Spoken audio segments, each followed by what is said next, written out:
more, some less, obviously. But you need to manage your time. So, very tough if you decide on the, last couple evenings to jam all that in your head, right? That's too much stress. And then you create stress for yourself, not good stress, right? So what you wanna do is you wanna manage your time equally throughout the week, right? The weekend, whatever it is that it takes to ensure that you attack each of the modules to the right time that you need to spend on each of the modules. Now, maybe some that you spend more on, some you spend less on. So the time management is really the key to prepare. Okay? And again, that's an individual thing as to where you are. Is that fair? Questions on that? Okay. The exam's worth what, 30%? Yes. So it's big, right? Yeah. It's 30% of the mark, right? So obviously big. So obviously it's gonna require your time and focus, okay? Let's just go through the modules and the material that we covered. Right over, we're on to module 1. This is where we talked about only allocation.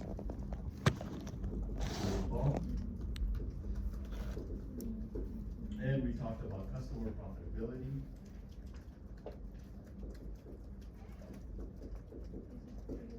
And what else did we talk about there? Those are the two main topics. Right? Now, again, they come from chapter 17, right? Now you'll go here and you'll say, okay, revenue allocation. Okay? And what was that all about? Standalone. So we had two methods, right? Standalone, Incremental. incremental. Okay? So you remember the methods, right? The question is, do you know what the difference in the methods are? Okay? So go have a look. So all you gotta do, right, most likely, my opinion, I guess, would be to take a look at a couple of questions on standalone, a couple of questions on incremental, and that gives you an idea of what the two methods are, what the differences are, and how to deal with it. Okay? Customer profitability, what's the most important part? What's format? Remember that? Contribution margin format, is that what you're talking about? I'm sorry? The contribution format. The contribution format. No, the whole format of putting customer profitability together, right? So when you have to do a composite, I think you got one in the first quiz, did you not? Yeah. So if you look at that, your solution that you put together in that first quiz, right? And maybe some notes you made when we went over it, right? And of course the notes that when I discussed it in class, right? All of that put together identified that the most important part with regards to customer profitability was the format, how you format, right? So what you need to do is maybe probably just one or two questions again, right? With regards to that, and how to put one of those together. The format was Okay. accurate. There was one on the slide. That was more accurate. And again, you guys have your group mates, right? I mean, you guys have been working together as a group throughout the whole semester. So I'm sure, if you want to study together or, find somebody to go over the stuff with, ask them questions, by all means, yes. Can you do the final two? That's a good point. As a class, you mean? We should finish it off. Either all pass together or all fail together. Yeah. It's two not all. Yeah, exactly. Well, if it was up to me, you could, it's not. Somebody makes the rules. All right, module 2 talks about quality and time. Module 2 goes back all the way to chapter 10 on quality and time. Remember that? Quality and time.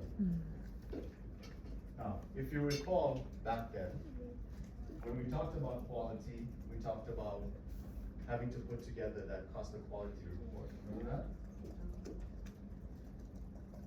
And of course, all the things that go inside that cost of quality report, right? And when I presented this cost of quality report in class, I talked about what goes inside of that report, what's crucial, what's fundamental to it, right? And how you put one together. And again, there's questions in the back of your textbook. I think we did a couple of questions in class as well with regards to how to put a cost and quality report together and what it should look like. So again, just go through that, review that. Okay. So as much as it looks like a lot of material, you can bring it down to a certain level where it's manageable. Okay. Time. We spend a fair bit of time on time. No pun intended. And the things that we spent time on was the average wait time. Okay? That's sort of the basis of everything.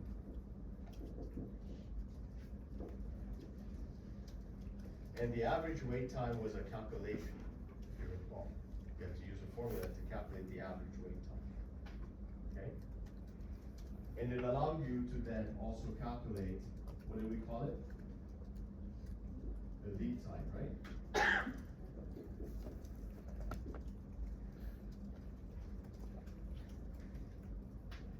So have a look at those time formulas and the calculations of time, the examples that we went over in class, the ones that are in textbook, and of course, a couple of questions to review the material. Understand, of course, what is going on. Now remember, a lot of these questions, as you noticed in the two quizzes, are taking the information you know and applying it to different scenarios, right? And so that's what obviously you need to get good at, or should be good at by now. Okay? So with regards to time, we looked at that. And remember, we looked at the SU University or Student University question, I think it was. We looked at that. I believe that was a time question also in one of your quizzes, probably the first one, right? And again, these are all good questions to go over to review this material. Okay? So, need you to be able to do those kinds of time questions. Need you to be able to put a cost of quality report together. Need you to be able to do a customer profitability report if you're asked to do or analysis. Need you to be able to identify revenue applications. That's within those two modules. Module 3, okay, was performance measurements. Do you remember your performance measurements? ROI. If you go back, remember EVA was the one that caused a lot of grief. Right? And we spent a lot of time on it. And I gave you a couple other questions in addition to that to do these EVA questions, right? And remember that when you do EVA, WACC comes in two forms, depending on the information that you have, correct? So remember there's a formula or a way to calculate it if you have what? Debt ratios. Debt The market ratios. values or debt ratios. So if you have debt ratios and equity ratios, there's one way of doing it, or if you have market values of debt and equity, right?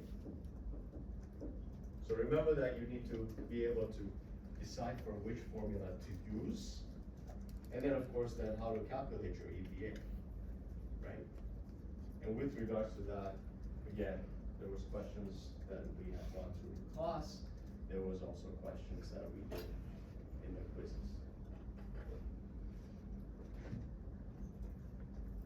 With regards to performance measurements, we also looked at a couple of other things: return on sales, residual income, and return on investment.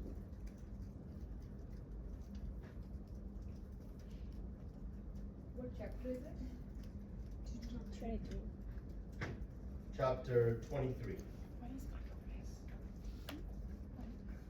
compromise? Now, module 4 was all of that theory stuff, right? Which I had given you an outline for, if you recall. So if you look at your module 4 material, you'll see, I think there's like 7 or 8 topics that I had listed for you, correct? Right? And all the slides and information that I had sent to you. So you need to review that obviously and take a look and make sure you're cool with that stuff, right? A lot of that is just memory work, right? Nothing that I can teach you there. So you just need to go. And you'll go, okay, well, this is a lot of stuff. But at the same time, that's the 7 topics. That's why I gave you those topics, right? And remember I said 2 things that you need to know with regards to those topics. What? And why? What and why? What is it? Why do we use it? Okay? So if you're able to answer those 2 questions with regards to all those 7 or 8 topics that I gave you, you should be in good shape. That'd be, if we don't have a multiple choice, would that be just kind of? Yeah, short answer, case, short case questions, that sort of, like not a whole case, but Like a little short. more short answer, right? A scenario. Okay? That was sort of the first, if you will, part, or first half of the course. Okay? Second half, probably a little bit more closer to your memory, right? Because it's not as long that we did it. But recall, in module 5, we talked about balanced scorecard and the strategic analysis.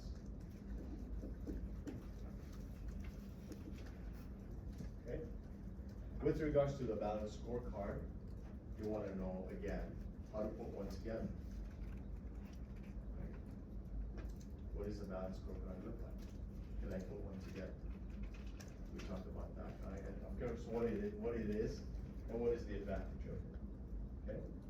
Strategic analysis, I gave you a question also in your second quiz with regards to that, which we'll go over here shortly. Okay?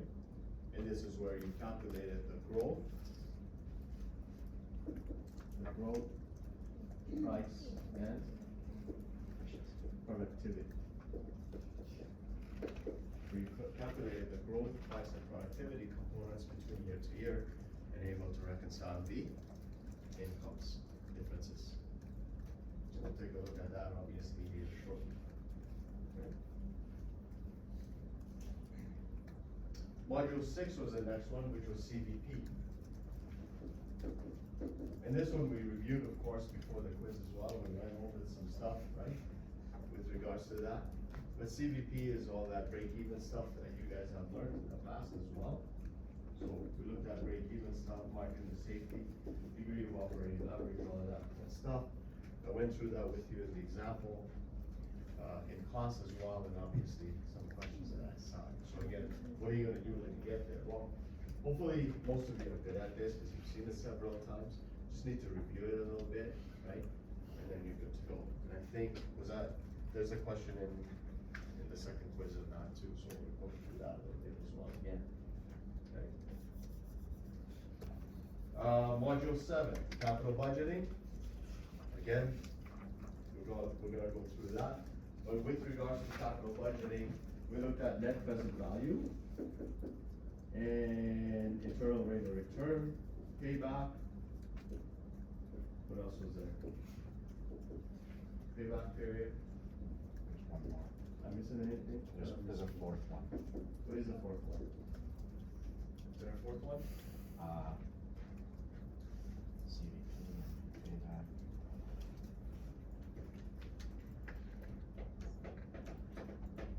Net present value, internal rate of return, Payback. and payback. I think there's only 3, right? Yeah.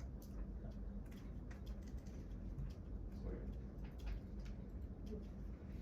Okay, and obviously NPV in the quiz as well, we're gonna go through that one more time. And then finally was the last module, which was that product mix module, right? Again, we went through a couple of questions and then of course solved it. So you're looking at product mix. Remember those 5 steps, right? No. Remember the 5 steps? I'm gonna talk about that again here when we go through the second quiz. And then of course, solver. And with regards to solver, again, you don't need to know how to use it, you just need to know how to analyze it. And what information it's providing you and, make some decisions on it.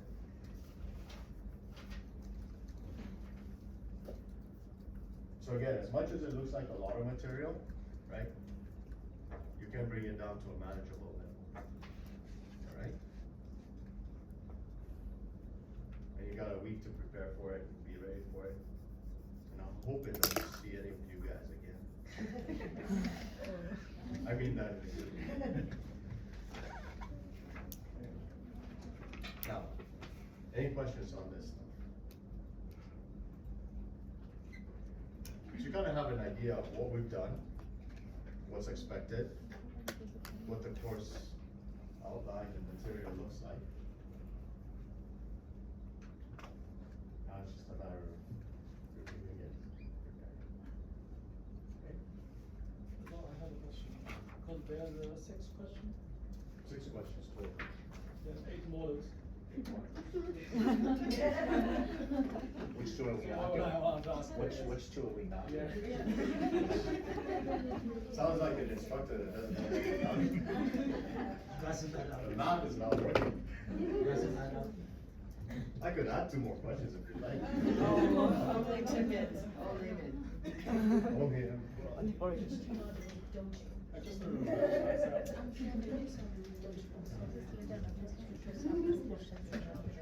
Okay, we good so far?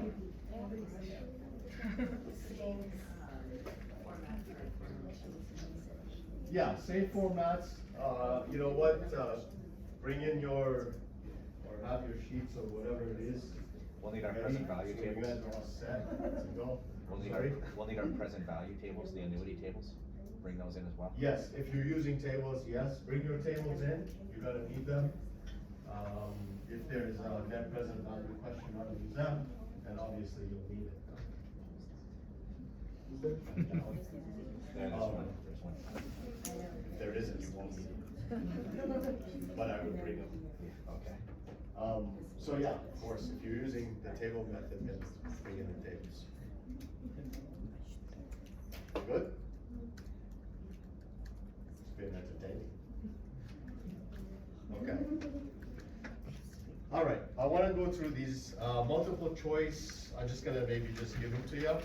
So 1 is B, 2D, 3D, 4D, 1B, 2D, 3D, 4D, delta. 5A, 6B, 7D as in delta, 8B, 9D as in delta, 10C. Okay? So that was the multiple choice section. The second question was that strategic analysis one, I lot all where of you them. had to Not all of obviously them. show the 2 financials, if you will, right? Where you had 2 years, 2023, 2024, okay? Revenue. And then production cost, I lot 3. and then conversion cost, and then selling cost, and then operating income. So those are the things that were provided for you on the question itself, okay? And then of course, it was asking you to calculate all the different things, which really was the growth, the price, and the productivity, and then reconcile it, okay? With regards to the revenue, it should be 25 mil, is what you read into. For production cost, it's 7.5 mil. For conversion cost, it's 6,250,000. Your selling cost was 2,250,000. And your operating income was 9 million. That was in year 1. And that's again, basically taking the cost multiplied by the volume, okay? On the 24-year side, you were 28,875,000. That was your revenue. Your production cost is 8,456,250. Your conversion cost was 6,875,000. Your selling is 2,350,000. 343,750, and you ended up with 11,200,000. Okay? So that was your bottom lines on those 2 years. Any questions on that? We good? Can you tell us how many marks each question? With regard, well, I think the marks on here are already stated in the quiz for this particular question. I don't have the two. Fair enough. So the operating, okay, fair enough. So the operating income, No, just the Was- total marks per question, like was question 2 was 10 marks or oh, 4 marks or? yeah, this guy was 12 marks. Thank you. Yeah, so Q2 is 12. Thank you. Sorry, Shafi, for 846,250, that's the DM cost? That's your DM Conversion. cost, correct? Yeah. What was 2014's, direct material used? So direct material square feet is 153,750. Oh, 750? This is 153,750. And 55. And DM cost per foot is 55. 55, yeah. Does that work? So, I have just, let's say if I have just, instead of 750, I have 700, that's why my calculation is slightly different. So where'd you how get the much- 7? 153,700 instead Right, of where'd you get that? 750. I don't know, I just type it. I don't know. No, I have just, missed the 50. So, I don't know how much, mark I lose here, but everything else is good, but just that. Well, if everything else is good, I'm glad for you. That's good. Just type error. Right? And input. So yeah, be input careful with data. that Yeah. when it comes to the final, obviously. And, I mean, small mistakes here and there, right? That happens. Again, you're getting part marks with things. Okay. All right, anything else on this? Okay, what's the operating income for 21, 23, and 24? So we did that. What amount is the revenue effect of growth? Okay, so we need the revenue effect of growth. Okay, that's what we're calculating right off the bat.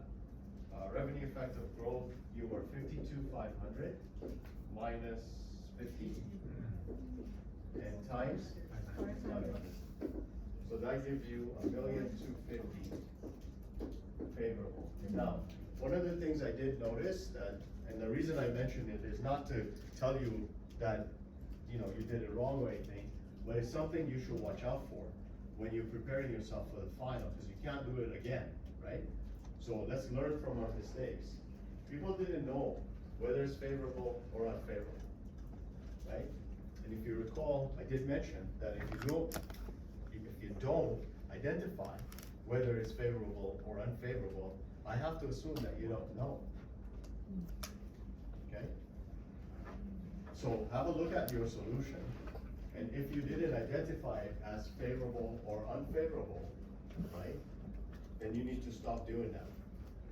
Now, some people got it wrong, so they would put unfavorable instead of favorable, right? And some people didn't put the letter at all. Both of which are wrong, right? So again, if that's what's happened, then, you know, learn from your mistakes, have a look, and make sure you're able to do some practice so you understand whether it's favorable or unfavorable when you're calculating the numbers, right? Okay.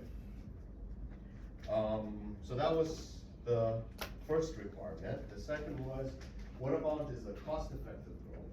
Now, a lot of people had trouble with this, as I always mention when I'm teaching it, right? 5%. Guaranteed, right? And it happens all the time, which is why I mentioned it, so I hope that you know, kind of focus on it a little bit. So again, people had trouble calculating cost-effective growth. Now, cost-effective growth basically worked out to, you take your 150,000, you multiply it by 52,500 over 50. So you did that part, and then you subtracted 150,000 off of it, and then you multiplied it by $50. And all of that should have given you 375,000. unfavorable. Okay? So that was your cost effect. Okay, now he didn't ask you for the total, but you would need that when you're doing your reconciliation, right? So you could total these up, one's favorable, one's on, take the difference, and then you can use that number when you reconcile, just to make sure, right? Next one is what is the revenue effective price? So now we're on the revenue effective price. And here, remember, you wanna look at everything. Actually, sorry, this is the revenue one, so that's just the one calculation. So that's 550 minus 500 multiplied by 52.5. And that give you 2,625,500. That was favorable. Okay?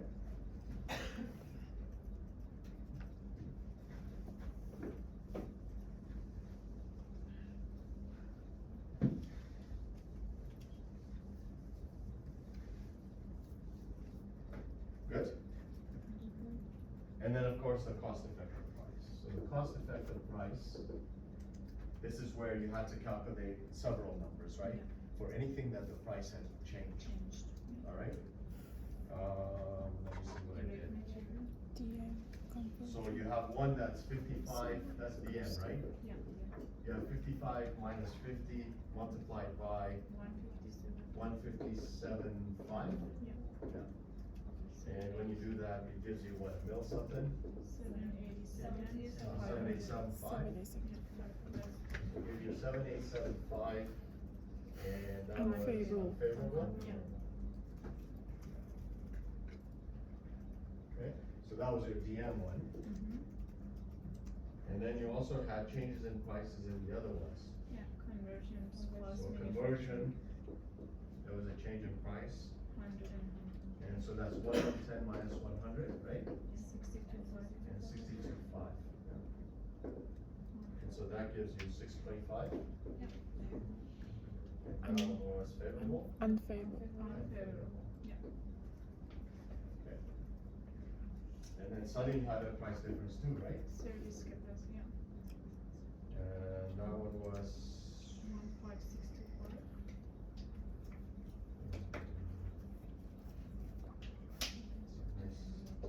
What's the difference in price? 93,750. Customer selling is 15,000 and 15,625. Yeah. So it's 15 minus 15,625 Times 150. 100. times 150.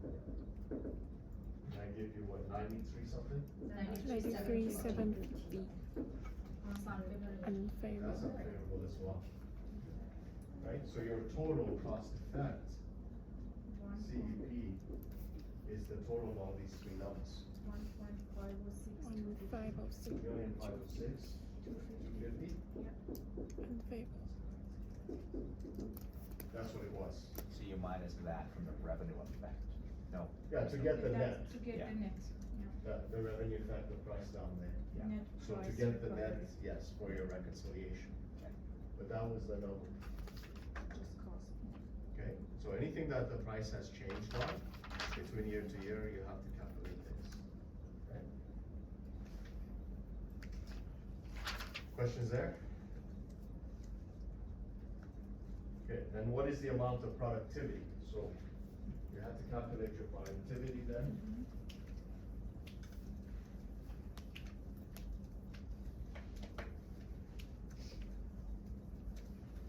And there was only one calculation there. So productivity is equal to, you have 153,750 minus 157,500 multiplied by 55. You end up with 206,250, and that was favorable. Okay. That's all you have to do there. And then the reconciliation itself, the reconciliation itself, you take your revenue, you take your total cost, cost and your income. Here's 2023, here's your 2024. You have 25 mil here. You have 16 mil here for your costs. And your bottom line is 9 mil. I'm gonna just move this a little bit over so we have space. And over here, you're 28,750,000. You're 17,675 for your total costs. You end up with 11,200. 11,200. Okay? That was the original income statement, if you will, that you started with, okay? And then you have your growth, your price, Productivity. and your productivity. Okay? And nothing here. And then you just go through all the calculations that we just did. Your growth was 1,250,000, right? Here, that's favorable. 375. 375. And then 375 unfavorable. And this is where you got your net, 875. correct? That's favorable, right? Yeah. Your price, you have 2,625,000. That's favorable. And then you have 1,506,250, that's un. And you end up with 1,108,750. 750. And then finally your productivity, which is up here at 206, 250 favorable, 206, 250 total. And then all of this should reconcile. Should be a question over the productivity component. So why we are not calculating the service, capacity for that? Because you don't need to. Why not? Because you don't need to, you just need, you look, remember, you're stating that, your, how much did you use, Yeah, right? yeah. Versus how much you should have You used. should have used. Right, Yeah. so if you look at your other ones, right? Yeah. You've already used up your max, right? So how much capacity did you, what's your manufacturing capacities 15,000. between the 2 years, right? Yeah, 15 to 15. So your DM has a difference, but if you look at your, what is conversion, 62.5 and 62.5, Yes. right? Yeah, not that one. Yeah. 62.5, so I understand that part. Oh, but for just selling and service- customer service ser- capacity? Yes, service Yeah, capacity. okay, so same thing, how much should you have used? But, and again, remember that your capacities here, those are treated as fixed costs as well. Yes, So if it's treated as a fixed cost, and it's just capacity based, right? Your productivity is your efficiency, just direct material. correct? Yeah.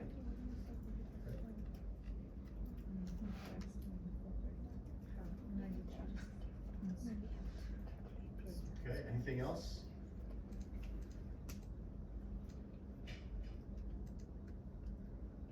Yeah, so this guy was total of 12. Next one is the solver one, right? Yeah. But it's mixed in with the steps as well, right? So it's asking you on the report that's given,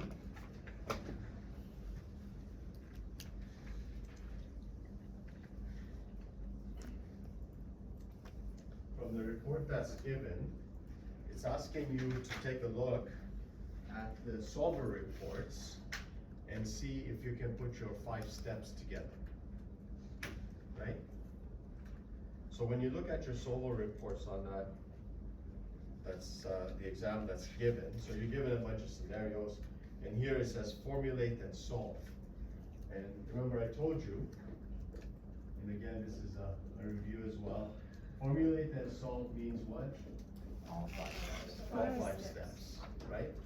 Whereas if it's just this, then it's only the 3 steps, right?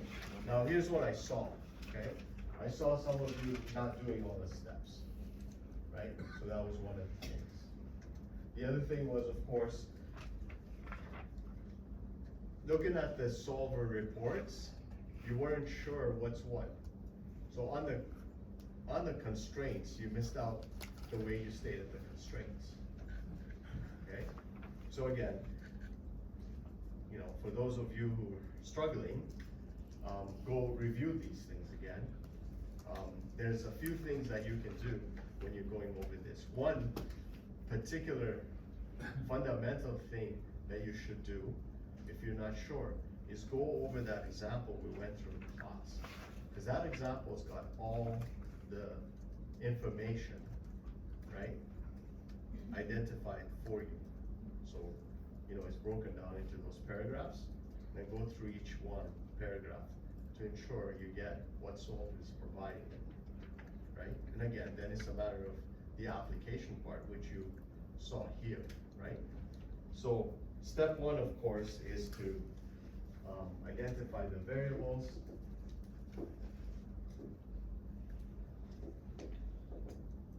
And in this particular case, you've got two, right? So you have FR, you can say is freestyle. And then you have FS, which is, oh, sorry, this was free ride, and freestyle. So it's the two types of products, okay? And then step two is your objective function, right? And the objective function, then we are maximizing your total contribution margin.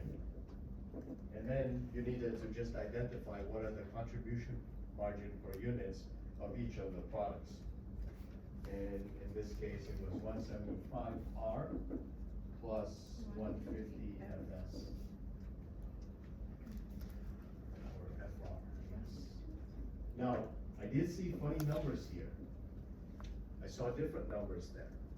And I'm not sure what's going on. So again, just to clarify, on your objective function, it's your unit contribution margin for each of the products, right? So if you have something different, have a look and see what was going on there. Because you're looking for unit contribution margin. And when she was doing her presentation, she asked you again those questions. How do we calculate UCM? We've been doing this every single management accounting course, right? So have a look and see what's going on there, just to make sure you're okay going forward. And then step three is what? State all State constraints. all the Set your constraints. Right? Now, when you're stating constraints, understand, you know, the mathematics. So again, I always see, which I did again, you know, the alligators open in different ways, right? So less than equal to, or less than or greater than, people get confused. Again, you know, make sure you know what's what and how it's stated. And make sure you identify the constraints as what they mean, because people like did the constraints and it didn't even really like identify the actual constraint, if you will, mathematically, okay? So in this case, we had FR that we wanted to be less than 2,000. We wanted FS to be less than 1,000. And then of course the negativity constraint, so it has to be greater than 0. And we had 16 FR plus 10 FS less than equal to 20,000 hours. So those are all of them, okay? So that wasn't a lot, but those were the ones that you needed to identify those. Any questions there?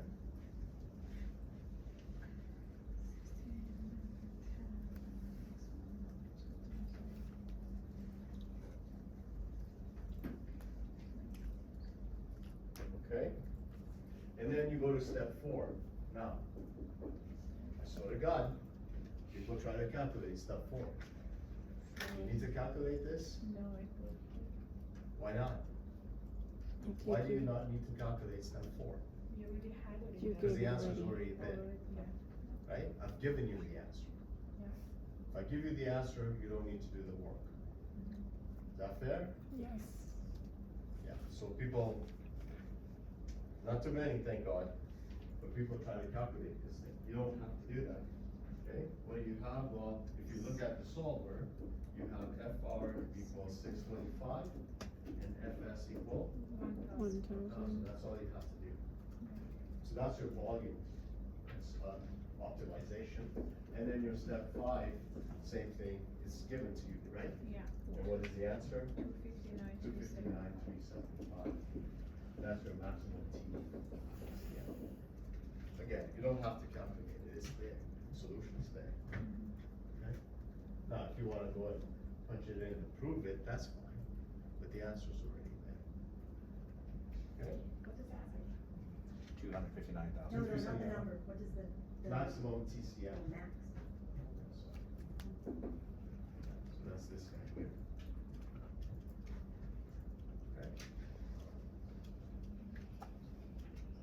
Questions at all there?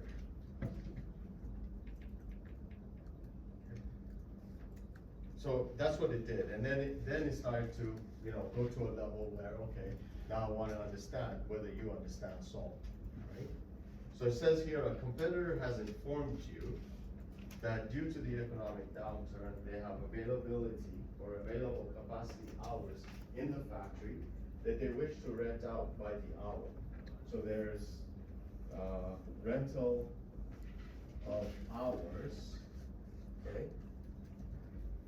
That you can outsource, okay? And it says, using the data, and it identifies where it is, what is the total maximum dollar Glide would be willing to pay for 1,500 additional hours? So I'm gonna get 1,500 additional hours, right? What am I gonna pay? So you go to your solver report, okay? And we're looking for something that's hour-based. Yeah. So we're looking for more hours here, which is a resource, an additional resource. And additional resource, when you're looking for it, is called shadow price. For 11 per hour. And the shadow price that's identified there is 1094. Okay? I just rounded up to 11. Yeah. So let's talk about that. I'm glad you mentioned that. Okay? So if you take 1094, you will be willing to pay up to 1094, right? Is that fair to say? Yeah. If I take 1094 and I multiply 1094 by 1,500 hours, what do I get? 16,410. 16,410, right? Would I pay 16,500? No. Would I pay 16,500? Why no? Would I? No. If somebody came up to you and said, it's gonna cost you 16,500, would you pay that?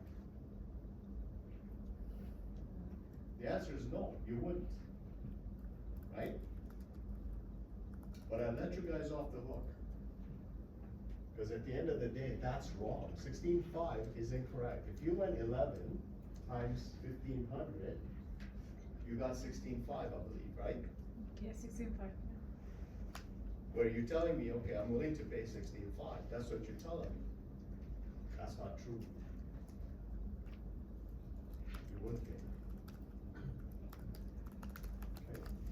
So again, watch out for that. If you run into that in the final, because in the final, there's no mercy. There was a mercy and I got that There part. was. Okay? But it's actually wrong, isn't it? Think Yeah. about it. Practically, it's not right. Okay? The question total, this one is 10. Question 3, 10 marks. Right. So out of curiosity, for the solver part, because there's not really a lot of stuff in the book. Right, so this is what I'm saying. You need to, honestly, if you understand really well that, example, we went ABC something in class and go through all the paragraphs, understand what they're saying to you, then you should be able to handle any type of question. Now, if you want additional practice, here's a good one, right? But this does exactly the same thing that question does. Okay. No, I realize that, but this is what I'm saying. What you need to do is take a look at all the paragraphs that they go through. Because there's only 7 total things to learn. Right? One of them is, what is that shadow price stating? What does the shadow price mean? That's one of the things. The other one was reduced cost, right? Yeah. So here's the thing, if you try to volume yourself, that's too much, you don't even need to know that much. So there's about 7 concepts that they're teaching you in that example. So what I would recommend is just go over that example 50 times. Cause if you learn those 7 things well, then there's no other question that you would have trouble with.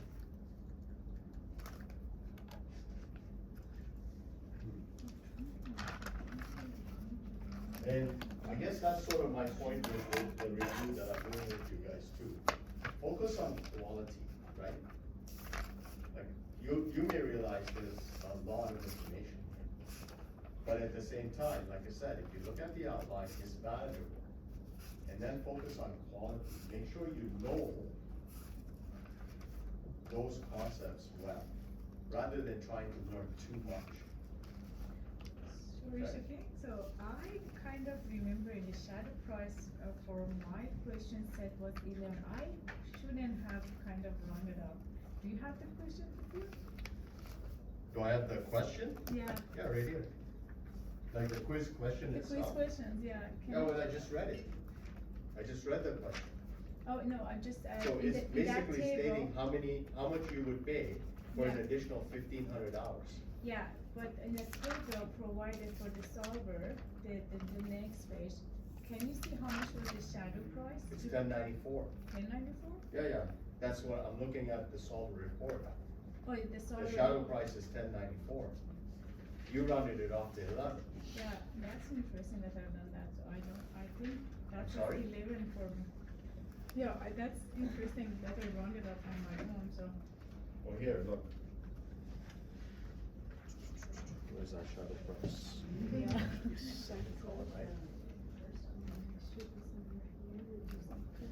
Oh, you saw it here? Yeah, Oh, look at that, eh? yeah, see, that's it, okay, I figured from the question. Ah, I got it 1094, so you rounded on here for me. Okay, let me take that back then. Okay, fair enough.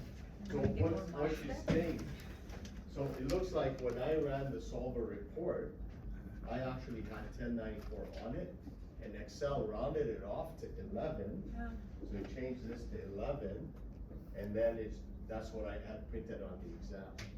So, good, thanks for bringing that up.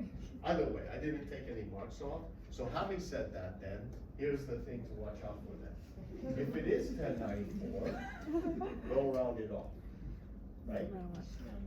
Okay, so if this shadow price is, you gotta go with the exact shadow price, otherwise you're gonna run into this. Okay?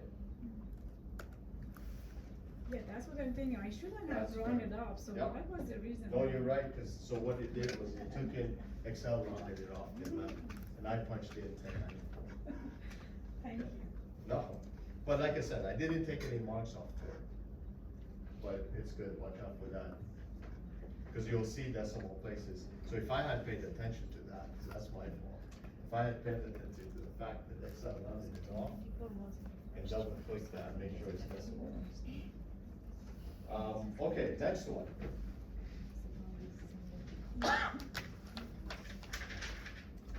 The next one was a little bit more challenging, I think. It says, using the data, if the margin for freestyle was actually 110 per unit, rather than 150, so it's talking about this here. So it's saying, look, instead of this being 150, if it was 110, what results would remain unchanged? So you need a picture model. So what you have to do is you have to go and take a look at, Reduce, so the The lower range and upper range. the lower and upper ranges, right? So if you look at, and this is for free rides, so this is for IFR. The allowable increase, so increase is 65 and decrease is 175. Yeah, Well, that was for this guy, right? 175, what you're talking about? So allowable decrease for this guy is 40 point something. Okay? Point sixty-five. That's another 41. 40. So let's call it 40, right? Okay, So you're allowed to decrease this guy by 40, yeah, you're still within the range yes. of 110, because it's 110.625, whatever, right? Yeah. And what happens, what doesn't change within that range? The unit. Okay, so it's Because it's asking you what changed and what didn't change. So what was it that doesn't change within that range? The optimal volume. yes. The optimal volume, Not which gonna is change. this. Yeah. Step 4 does not change. Mhm. Make sense? Yeah, Is everyone okay with that? Okay, so step 4 does not change. Optimal volume stays the same. What does change? The total contribution The margin. total contribution margin, because now this guy has become 110, 110, yeah, right? yeah. So obviously now your total contribution margin, which is this guy, is going to change. How much does it change by? 40,000. Well, your optimal volume is how much?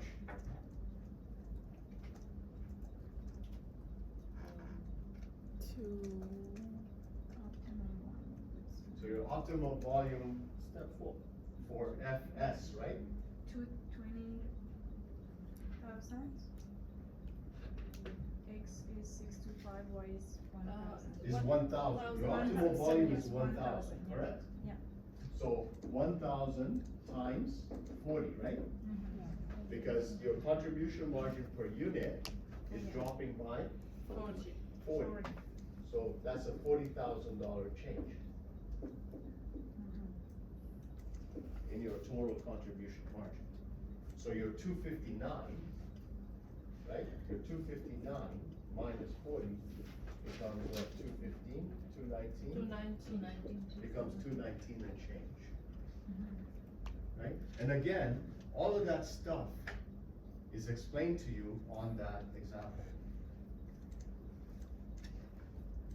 You gotta go over it. That's probably the most important part of SOBR that you can do.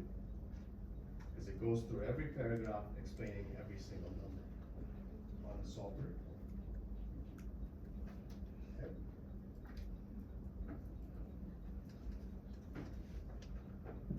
Any questions on that? So, as a review then, with regards to SOLVR, remember, we discussed the setting up of, the step 6, what all those numbers mean. We talked about where you can find these numbers on SOLVR, where you can find the step 5 number on SOLVR, right? What is the increase, allowable increase and allowable decrease stating? What is that telling you? What is the reduced cost telling you? What is the shadow price telling you? It's all on there, right? But there isn't a lot. They would just want you to learn the solver analysis, right? Where can you find the unit contribution margins in your solver report? Okay? So it talks about all of that. So just go over that, make sure you know that, and you should be fine, because everything's there. Okay? Fair?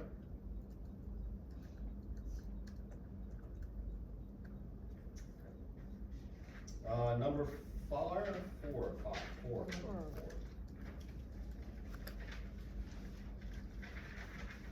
Okay, so this is CVP stuff, I think. Okay. Again, CVP stuff, for the most part, done well, but there was some, students that really had trouble with this stuff, okay? So again, if you need a review more in depth, it's chapter 3 material. Chapter 3 Inside the chapter, they go through explaining these things. They also explain, or you can learn it via the questions that I gave you, with regards to what you need to know. You have that outline as well. So I don't know, just probably maybe practice with regards to this stuff, right? But again, I think there was only the one part that I thought was maybe a little bit more difficult than anything else, and that was that trying to calculate that advertising cost. Other than that, it was fairly straightforward, but a lot of you got that anyway. So you're given information, here's what you're given, I'll just give you that. So question 4, Jessica, is 14 marks. And you're given sales, which is 630 sets, it says, and it's 551,250.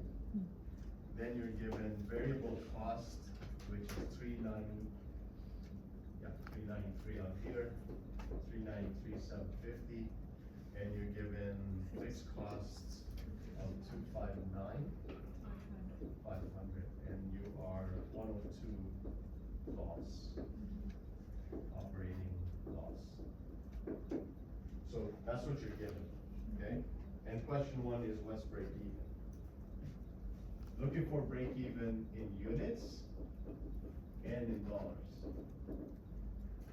Okay? So, okay. Total fixed cost over unit contribution margin, right? Fixed cost is given, right? 259, 500. What's UCM? 250. And how do you get that? So you take this number, because that's your revenue, right? Yeah. Get it by. This is how per many unit. you sold. Divided. So you take 551,250, divide 630, that gives you your unit selling price, right? This gives you your unit selling price. Correct? And same for variable. So unit selling price comes out to 875. Okay? Unit variable cost, 62. total is right here, right? So do the same to get that, and it comes out to 625. The difference between the two is this number, isn't it? 250, yeah. It's 250. So there's your break even. 103. 1038. 1038. Does that make sense? So some of you had trouble doing this. Okay? But, okay, number 2, I think most of you got, so, dollars. So dollars 1038 times, we could just do 875, right? I'll give you the dollars, so is it 908,250 or something? Okay. Number 2.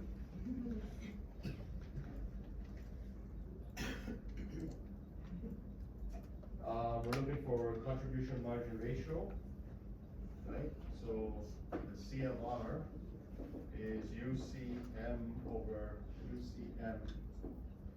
unit selling price. So that's just 250 over 875, and that came up to around 29%. Give or take. 28. Okay.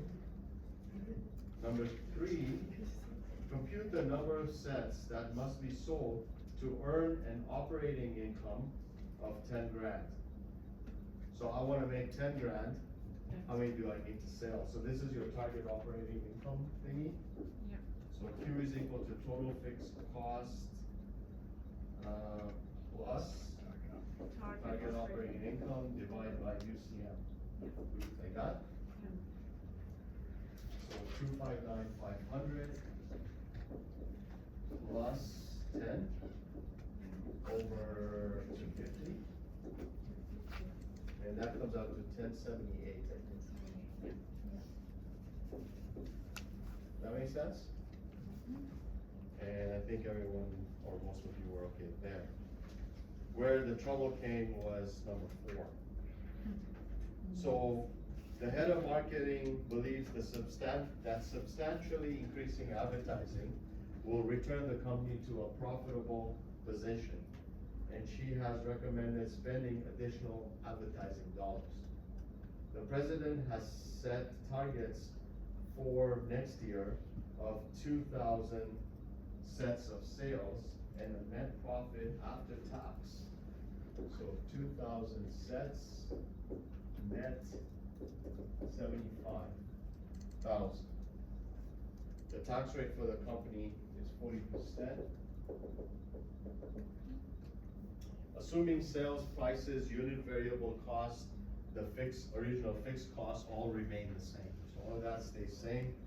How much, but that extra advertising dollars are spent, calculate the amount of additional advertising expense that can be incurred and still have the targets achieved.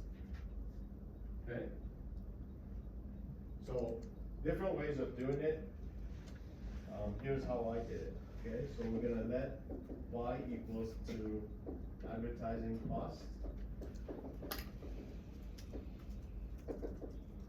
And I'm gonna go UCM times Q minus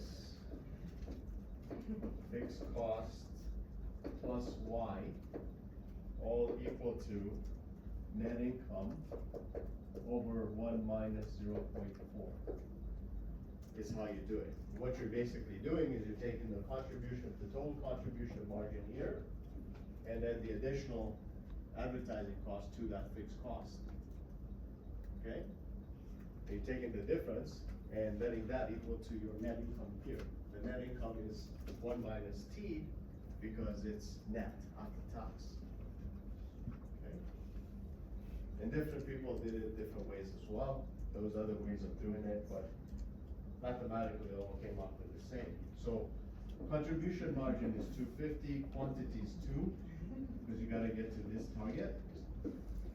And then your fixed cost is 259,500 plus Y, and this is 75,000 minus 1 minus 0.4, which will take you to the original income. And then here you're solving for Y. So there's some math involved. Obviously, when you solve for Y, you end up with 115,500. And that's what it comes down to. Okay?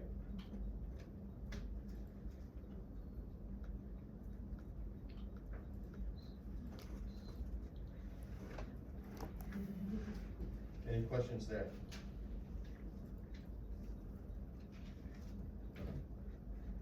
So regardless of what method we use, if we got the right number. Yeah, got the box, yeah. 'Cause there's different ways of formatting it. I mean, ultimately, the math is. Should they use a net Y equal to advertising cost? So Sorry? can you explain that part, the net Y? No, Y is the advertising cost. Oh, okay. Y is the additional advertising. Oh, Y is there, okay. Yeah, so you let, it says let. Let, okay. Let so- Y equals the additional All advertising. right, makes sense.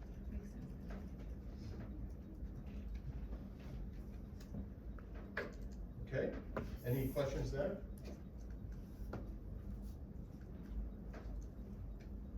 Okay, what's the margin of safety in units and dollars?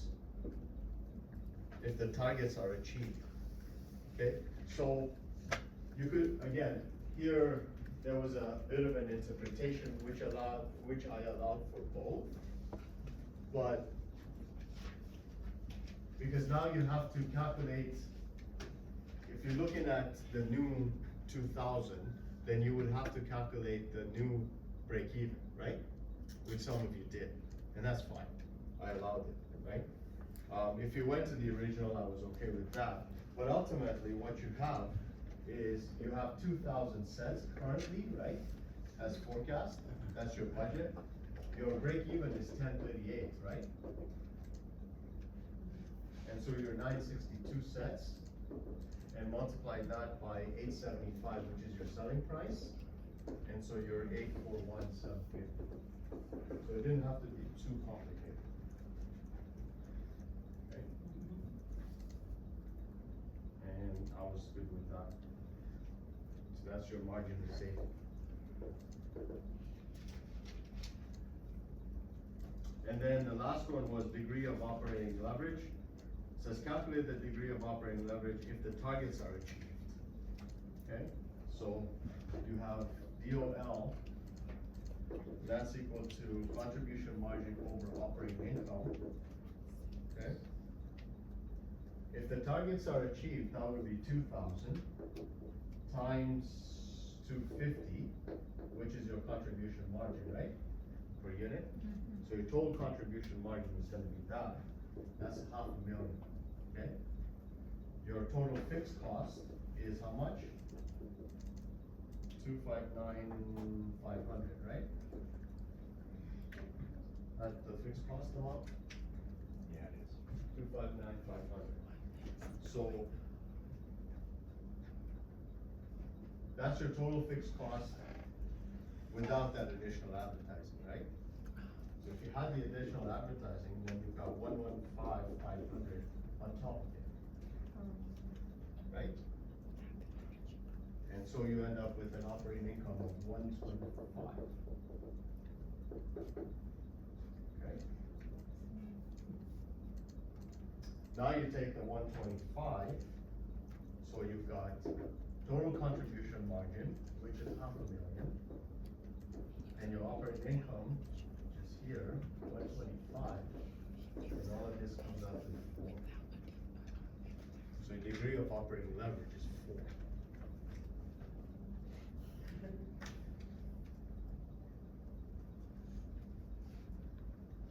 Okay.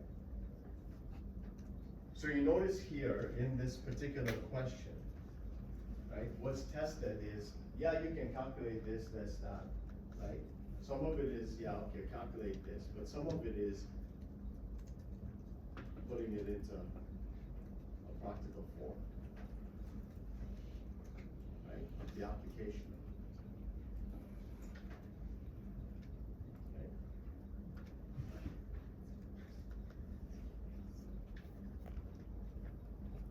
Questions on this guy?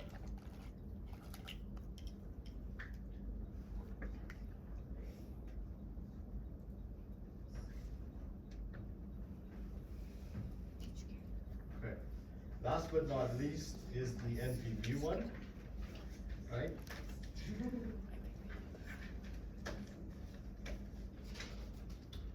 The class needs more practice on this,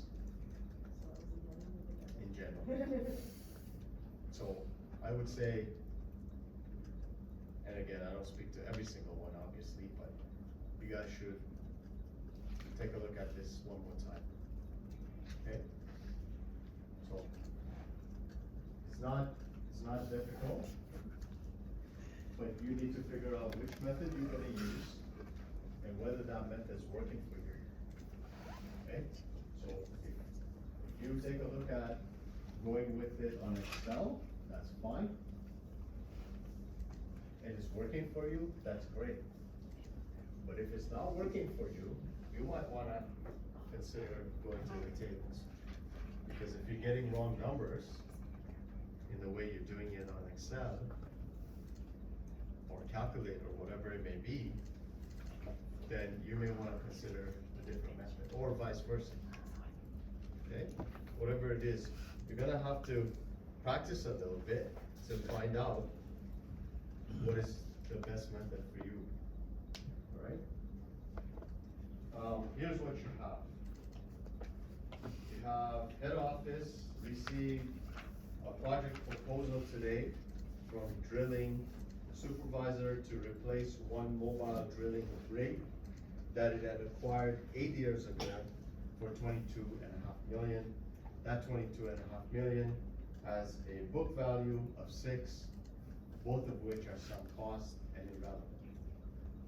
Another drilling company has offered Optimal 7.2 mil for its current rig.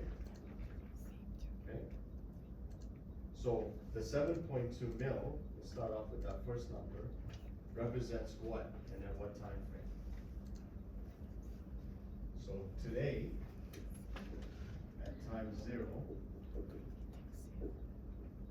right? I can sell this rig that I have currently for 7.2 mil. Is that an outflow or an inflow? Inflow. Inflow. Market price At is Yeah, 7.2. Today's value, right? Yeah, 7,200. Okay. So that's 7,200, okay? All my numbers are in 3 zeros. Okay? So part of your problem was, right, these numbers are massive. Correct? So, Okay. what problems I didn't know what. I said part of your So, problem. well, there was so much in and out, and I was like. Oh, sure. Right, but you'll be able to decipher this, you just take one at a time. Okay, so that was your first number that you encountered, okay? Now it's already there, and you're done with it, and it's at time 0, you don't have to do anything further, okay? If new components are not required, the current rig could still be used for 10 years, but with a salvage value of 0 at the end, okay? So, it's giving you a time frame for this guy, 10 years. and we're going 10 years. Okay. A new rig could be fabricated and shipped from Nisku, Alberta, and then set up on the drilling location for a total cost of 32 mil. That's outflow. What is that? Outflow. Outflow at what time frame? Zero. So this is It's salvage 0. value of old. Yeah. This is new, right? And this is 32 mil. So 3.2 couple zeros. 3 zeros. Okay, you are going by 3. Right. Like that. And that's an outflow, right? Minus. So it's at time 0, you're done. Okay, so that part's done. The new rig would have a salvage value of 6.4 million at the end of 10. That's this guy, right? Salvage value at the end here 6.4. of 6,400, salvage value of new. Yeah. Does that make sense? Yes. After 10 years. After 10 years, inflow or outflow? Inflow. Right? You just need to go through each number, that's it. Okay? Okay, an initial investment of $500,000 in net working capital is required.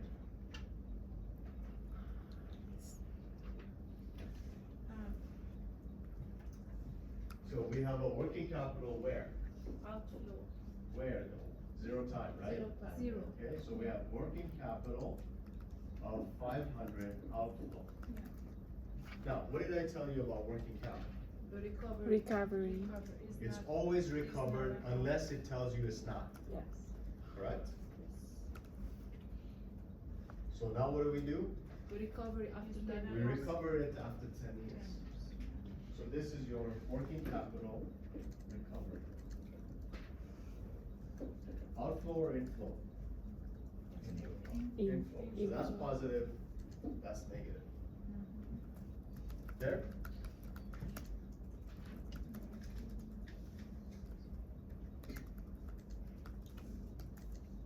The new rig is purported to save 5.2 million in annual operating costs for each of the first 6 years.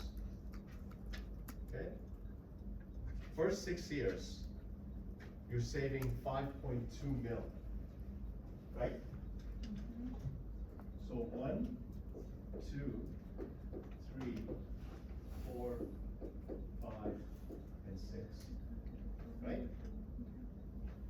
First 6 years, you're saving 5.2 mil.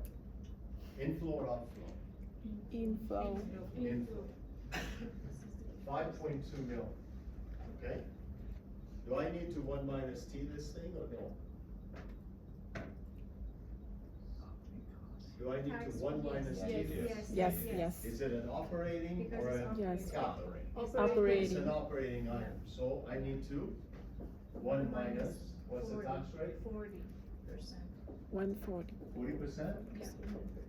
Okay, so I need to 1 minus 0.4 this, right? Yeah. What's that come out to? 5,200 times 0.6, It's 31200. 312. Oh, it's. 3120, Yes. right? This 3120 happens for 6 years, right? Yes. Okay, so it's gonna happen in year 1, Up to 6. all the way to 6 here, and it's also gonna be 3120. Yeah. Okay? So the only number you need to deal with is the 3120. Not the 5,200, correct? Yes. Yes. That's the point. Okay? If you took 5,200 and brought it up front, then it's wrong, because you have to tax that number. Fair? Next.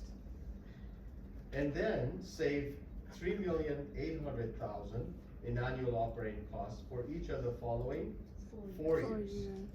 So now, the remaining 4 years, which would be 7, 8, 9, and 10, right? The number is how much? 2280.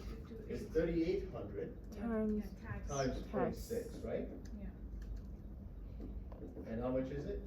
2280. 2280. The 2280, right, 4 years.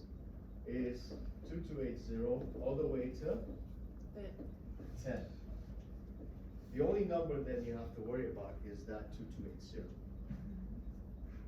Fair? Make sense? Okay, what else do we have? Annual labor cost. Annual labor costs would be 10% lower. Lower than what? The labor cost right now. How much is the labor cost right now? For It's 4 4 mil. So, 4 the labor cost was given to you, right? The labor cost current is 4 mil. 10% of that is 400. 400 grand, right? How many years? 10 10 years. years. Annual labor cost, so 10 years, right? Inflow or outflow? Inflow. Inflow. Is it tax? Yes. So it's 400 times 0.6, 240. right? 240. What's that, 120? 240. 240. 2, yeah. 6 times 4. 240. That 240 for 10 years.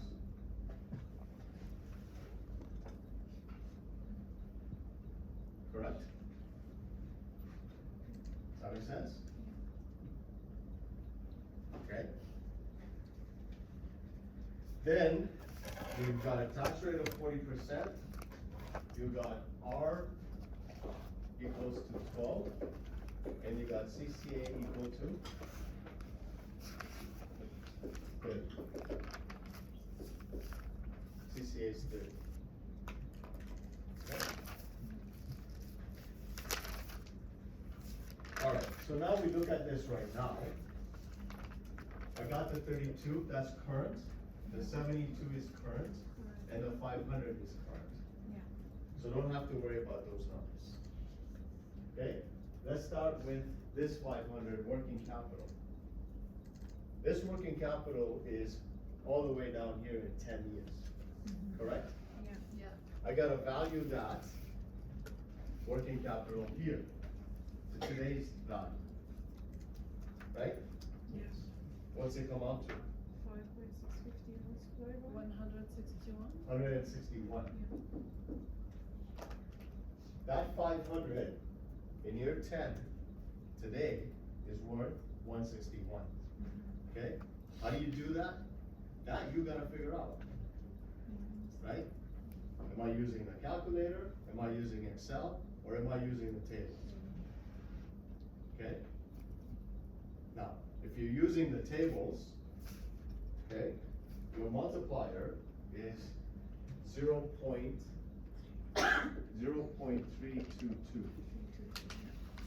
Okay? That's your multiplier from your tables, okay? Let's go to the 6,400. That's this guy here. Salvage of the new one. That's the salvage value of the new. That also happened in year 10, correct? Yeah. Gotta bring that to year 1, right? What's the multiplier? 0.3232. Same. So 6,400 times 0.322 is giving us what? 2060.8. 800. What? Let's see what I got. I got 2061. That's all right? I'm rounding off things. Yeah. 2061. Okay?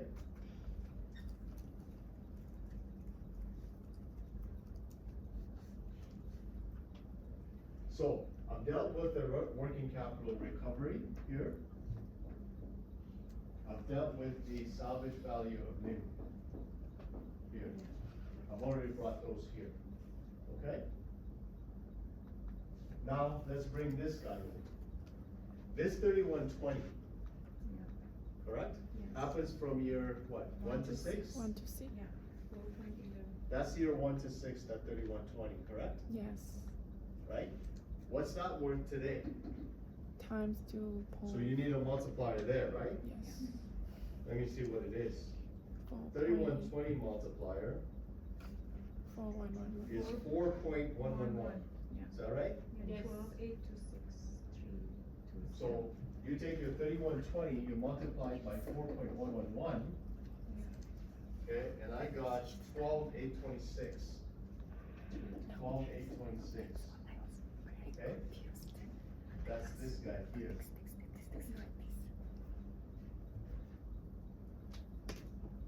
Okay? The 2280 I'm gonna come back to in a sec, okay? Sure. What's left? Actually, I think that's it, aside from the tax Tax shields. shield. Tax shield. Okay, let's talk about this 2280. The labor cost. Labor cost, oh Oh, yes, yeah, labor let's cost do that. versus- So this 400, that's 240. This 240 is happening for every year Yeah. for 10 years, right? So I need a multiplier for 10 years. 5.6. 0.322. Oh, yeah. No, it can't be 0.322. 565. 0.322 is only in the 10th year. Yeah, 5.6. I need one, it's happening every single year, it's an annuity, right? Yeah, 5.6. 650. 5.65, Yeah, 50. so this guy is 5.65, okay? Bringing that guy back gives me 1356, Yeah, okay? yeah. So I gotta do that. Okay? Now, aside from the tax shield, the only one left is the 2280. Yeah, for 4 years. What about that 4-year saving? 4 years, yeah, that's the one. That's the one. That's this guy here, right? So, in 4 years, like in year 7, 8, 9, 10, the saving is 2280 after tax. The big question here is what is the multiplier, Yeah. I do. right? I do. Because It's the same. I can't take the multiplier from 1 to 10. Sure. I do. I can't take the Yeah, I- multiplier just for 10. Just for 10, or for 4 Yeah. years. So if I'm using tables, what's the multiplier? I take it for 4 years. 4 and years, I After took it. that, To the for 6 10 years, to from the 3.0. different table. Right? Some people did every single year. Yeah. Yes. That's a lot of work, but it's doable, That's the same one. right? Or how about I do this? Move to How about the if I year 6 take the multiplier for year 10 to year 6. Yeah. and subtract the multiplier for year 6? 6, yeah. Does that work? Yes. Yeah. That's the fastest way of doing it. Yeah, but I'm not sure. Okay? So what is the multiplier for 10? It's 5 something, wasn't it? Yeah, Yeah, we used it already. 5.650. 5.65. Okay, so if I take 5.65 minus, now look up the multiplier for year 1 to 6, which you used too, didn't you? Yeah, 4.111. That's right. And what does that come up to? 4, 5, 1? 1 point. So 1.54, right? So you take your 2280 and you multiply that by 1.54. Okay? And you'll get the value over here.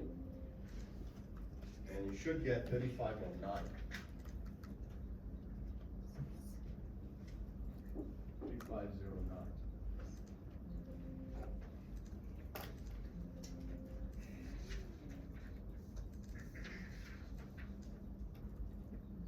Okay? Now what's left? Tax shields. The shields. Okay.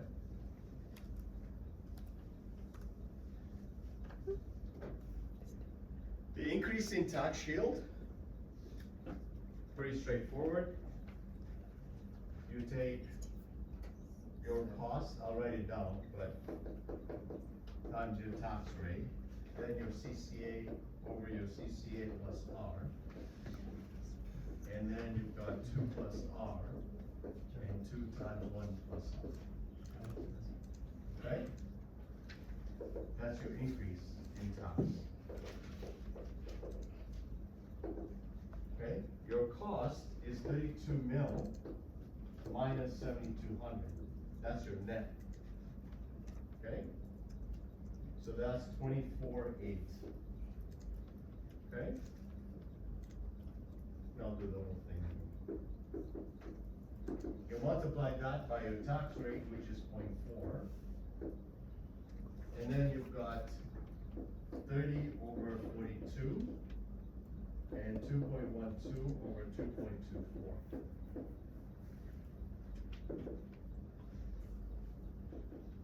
Is what it comes out to. And when you do all of that, it's 6706. Okay? So 6706, that's your increase in tax.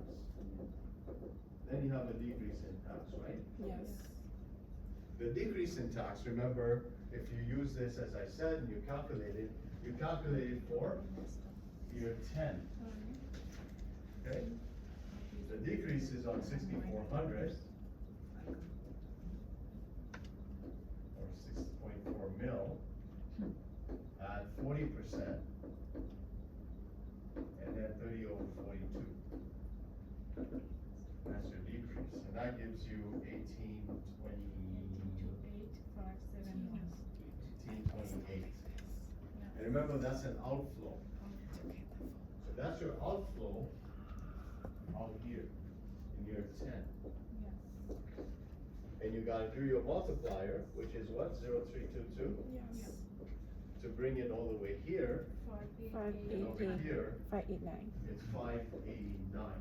Just That's your decrease. 588 and 100, which I connected. So, 32 outflow, 72 in, 500 out, 161 in, 12,826 in, 1356 in, 3509 in, 2061 in, 6706 in, and 589 out. That's what it is. All of this, pluses and minus, 73. gives us what? 73. 730.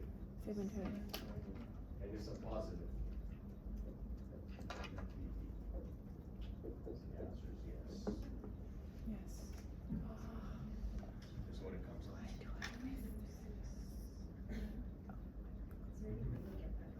I remember, I think you said, if the old machine, sold, is sold, but then, Different table.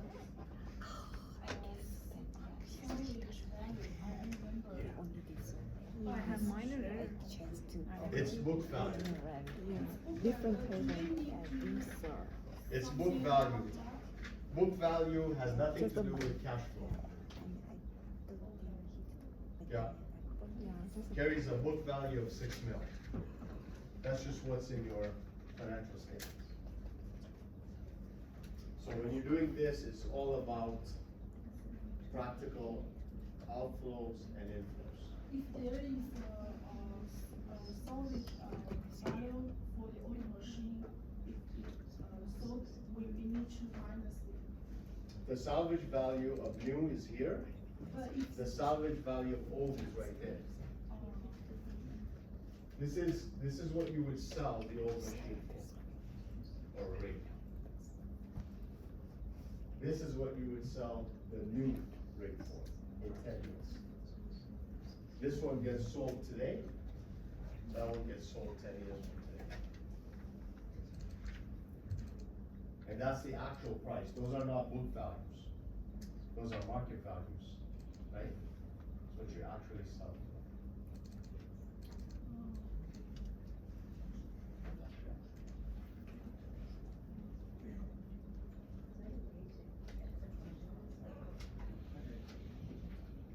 No, just go over the ones that you have in the textbook and the ones that I gave you. That magic mining one that we did in class is a really good one. That's the one with the tax shield, it's got the tax shield. Yeah, Isn't it? yeah, it's got all this stuff. Yeah, and the ones in the book, same thing, they Can I have see the question? different things going on. Can I see the question for a second? Sorry? Can I see the question for a second? Yeah.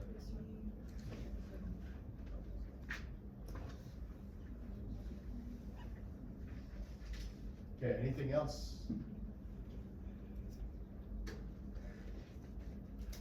Okay, so next week, 6 o'clock start time, okay? Same kind of gig as the quizzes that we've been doing. I'll give you the copies of the paper, right? You make sure you have your name and ID number on those. You'll be turning those back to me.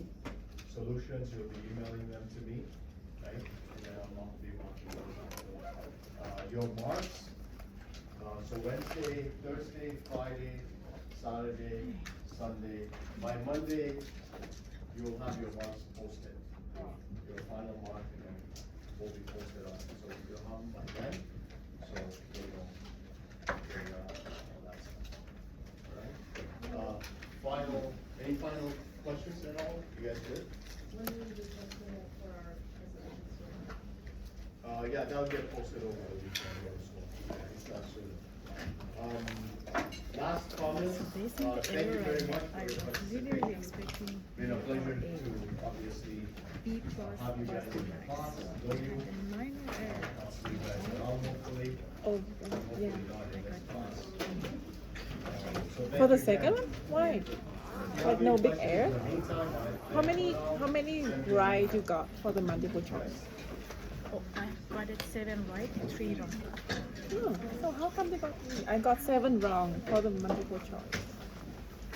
I got I'm really. I'm ready to do that.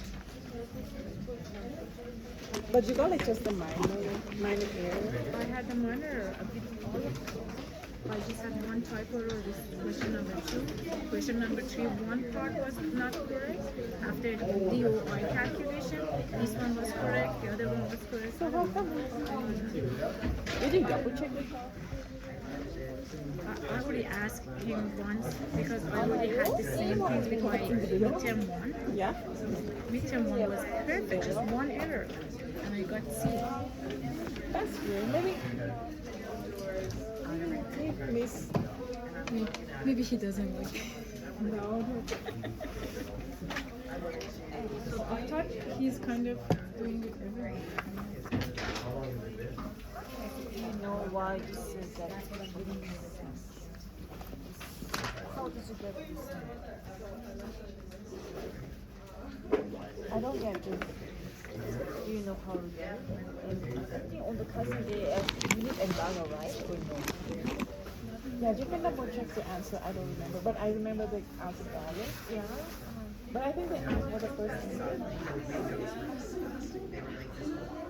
I saw yours is the percentage. Yeah, percentage for this. Can I just ask you to double check the? Yeah.